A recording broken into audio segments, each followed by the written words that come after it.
नमस्कार दोस्तों, मैं गोविंद शर्मा आप सभी का स्वागत करता हूं लक्ष्य कंप्यूटर सेंटर पर। आज की हमारी क्लास होने वाली है जनरेशन ऑफ कंप्यूटर के बारे में। आज हम जानेंगे कि कंप्यूटर की पीढ़ियां किसे कहते हैं और इन पीढ़ी की कंप्यूटर की पीढ़ियों में किस प्रकार के परिवर्तन हुए। ठीक है, चलिए तो हम चलते हैं अपने टॉपिक की ओर। तो दोस्तों, क्यों ना हम जब जनरेशन ऑफ कंप्यूटर की बात कर रहे हैं तो थोड़ा सा हम बात कर लें कंप्यूटर के इतिहास के बारे में। हालांकि हमने पहले वीडियो में कंप्यूटर के इतिहास के बारे में काफी कुछ जाना है, पर थोड़ा सा हम इस पर भी प्रकाश डाल लेते हैं। ठीक है, तो दोस्तों, कंप्यूटर का विकास आज की सोच नहीं बल्कि कई वर्षों की खोज का परिणाम है।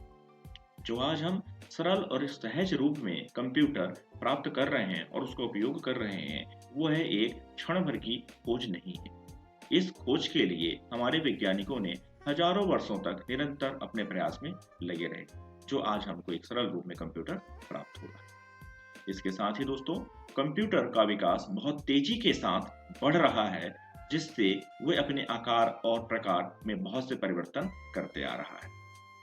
इसके साथ ही दोस्तों, आज का युग कंप्यूटर का युग कहा जाता है, आधुनिक युग कहा जाता है और इसी कंप्यूटर के इतिहास को तकनीकी विकास के आधार पर बांटा गया है, जिसे हम कंप्यूटर की पीढ़ी या जनरेशन ऑफ कंप्यूटर के नाम से जानते हैं। तो दोस्तों, यह एक छोटा सा विषय रहा जो कंप्यूटर के इतिहास के बारे में, कि कंप्यूटर किस प्रकार अपने परिवर्तन धीरे धीरे कंप्यूटर में परिवर्तन हुए और कंप्यूटर एक और नई सोच के साथ बदलता रहा हमारे अकॉर्डिंग। ठीक है, जिसको हम जनरेशन ऑफ कंप्यूटर के टॉपिक में और अच्छे से पढ़ेंगे। चलिए तो अब हम चलते हैं अपने टॉपिक की ओर। तो दोस्तों, ये है हमारा जनरेशन ऑफ कंप्यूटर, जो हमारा मेन टॉपिक है, जिसे हम कंप्यूटर की पीढ़ियों के नाम से जानते हैं। तो कंप्यूटर की पीढ़ियों को 5 भागों में बांटा गया है। तो दोस्तों, वह 5 पीढ़ियां कौन कौन सी हैं उसके बारे में भी हम जान लेते हैं। तो सबसे पहले हमारी जो है प्रथम पीढ़ी, जिसको हम फर्स्ट जनरेशन ऑफ कंप्यूटर के नाम से जानते हैं। तो दोस्तों, इस पीढ़ी को 1942 से 1955 के बीच माना जाता है। कहा यह जाता है दोस्तों कि इस पीढ़ी के कंप्यूटर इतने बड़े होते थे कि इनको रखने के लिए एक विशाल रूम की आवश्यकता पड़ती थी। साथ ही इनका खर्च अत्यधिक होता था और ये इनमें प्रयोग होने वाले वैक्यूम ट्यूब, जो कंप्यूटर को चलाने में अहम भूमिका निभाता था, यह बहुत ज्यादा गर्म होते थे, जिस कारण इनको वातानुकूलित अर्थात एयर कंडीशनर रूप पर रखा जाता था। अब बात करते हैं दोस्तों द्वितीय पीढ़ी, जिसको हम सेकेंड जनरेशन ऑफ कंप्यूटर के नाम से जानते हैं। इस पीढ़ी को 1955 से 1964 के बीच माना जाता है।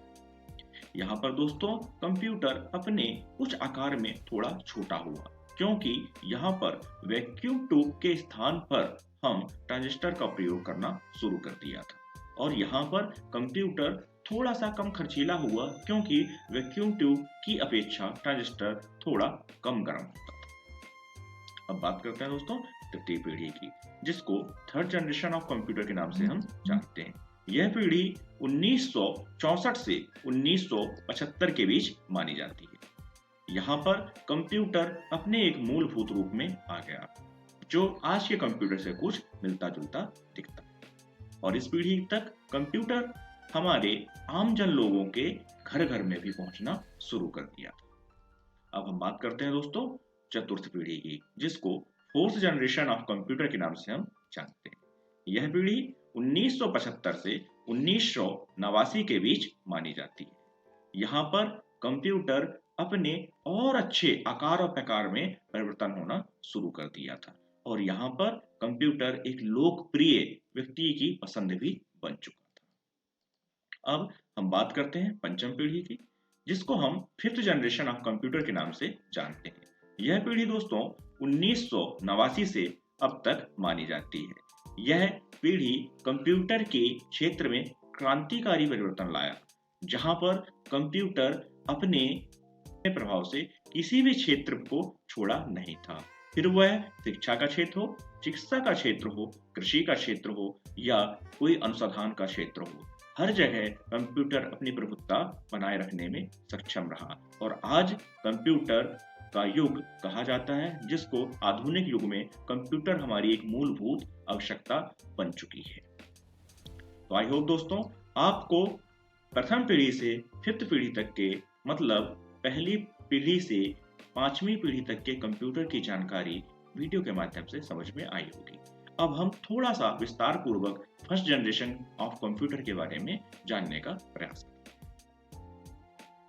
तो जैसा कि मैंने बता चुका है कि प्रथम पीढ़ी जिसको फर्स्ट जनरेशन ऑफ कंप्यूटर कहा जाता है, यह 1942-1955 के बीच मानी जाती है। और साथ ही दोस्तों इस पीढ़ी के कंप्यूटर के निर्माण में निर्वात ट्यूब अर्थात वैक्यूम ट्यूब का प्रयोग किया गया, जिसे वल्फ भी कहा जाता है, जो कुछ इस प्रकार का दिखाई देता था, जो अत्यधिक गर्म भी होता था।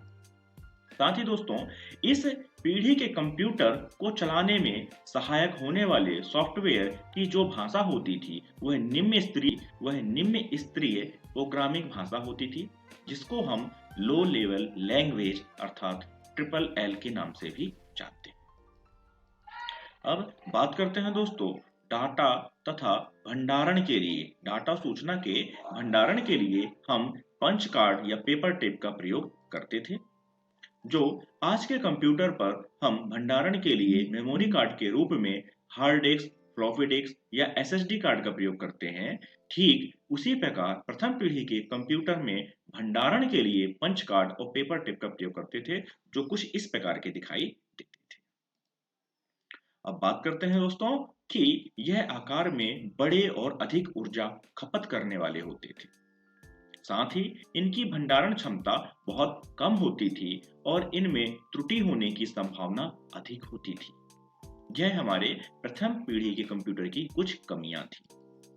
साथ ही यह कंप्यूटर गर्म होने के कारण इनको वातानुकूलित क्षेत्र में रखा जाता था, जिस कारण दोस्तों यह अत्यधिक खर्चीला होता था, जो हर व्यक्ति या कहा यह जाए कि एक समाज के कोई भी नॉर्मल व्यक्ति इसको सहजता से नहीं ले सकता था। जिस कारण दोस्तों इस पीढ़ी के कंप्यूटर का प्रयोग पहले वैज्ञानिक अनुसंधान और सैन्य कार्यों में किया गया, जिसका पूरा खर्च सरकार उठाती थी।